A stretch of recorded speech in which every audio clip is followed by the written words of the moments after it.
For many, faith is a major part of life, and that includes attending regular services at places of worship. The impact of adhering to guidelines, not just at synagogues, is felt within homes too. We are really imploring people to implement social distancing, and unfortunately one of the fallouts from that will be is that large gatherings over the Sabbath, which is very commonplace, it's a time for family to come together, will unfortunately have to be put on hold. And that again is just one of the fallouts, but we have to put the health and safety of our community ahead of traditions in this case.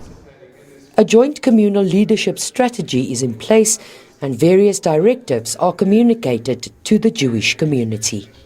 People use synagogues to gather, to get together. It's a place of community.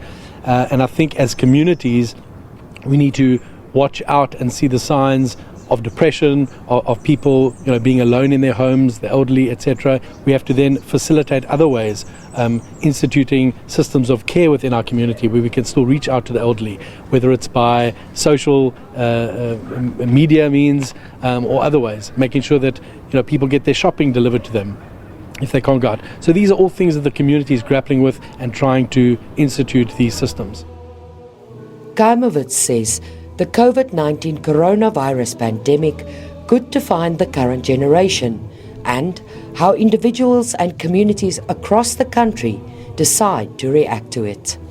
And this is where I think communal leadership can come in. I think we need to make sure that we are still caring for each other, that we're not just insular, we're not just caring about ourselves. I think this is what community can do, and this to a large extent is what we are trying to work towards, to try to put these processes in place, that no one gets left behind.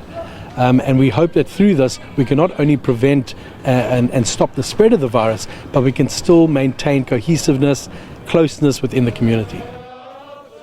The South African Jewish Museum, the Cape Town Holocaust and Genocide Centre and the Gardens Community Centre has been closed to the public until further notice.